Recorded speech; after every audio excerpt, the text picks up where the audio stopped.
There's a silent epidemic of young men out there in abusive relationships that don't talk about it because they're either too humiliated or they think they can fix it.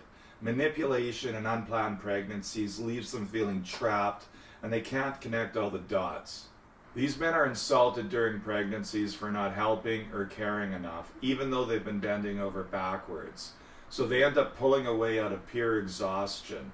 And then they're told they're horrible partners and can't be trusted to be good fathers, just because they're limiting her emotional supply. Narcissistic females are a bottomless well of need. The partner's need for space infuriates them.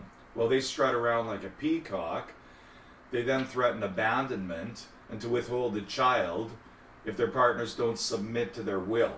They hear crazy shit like, if you don't take better care of me, how can I trust you with a baby? Or if you don't treat me better, you don't deserve to be a father.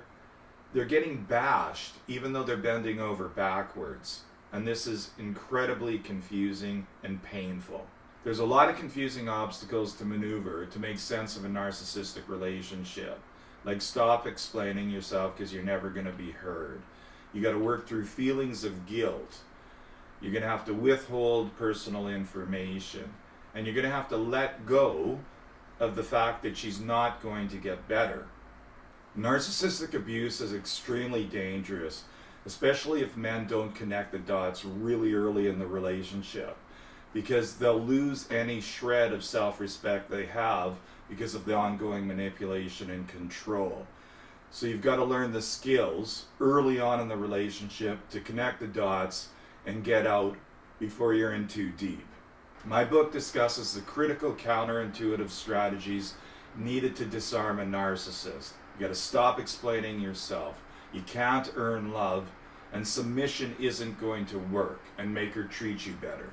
The whole gig is about getting your child into your life and your narcissistic girlfriend out of it before you drowned in confusion and self-doubt.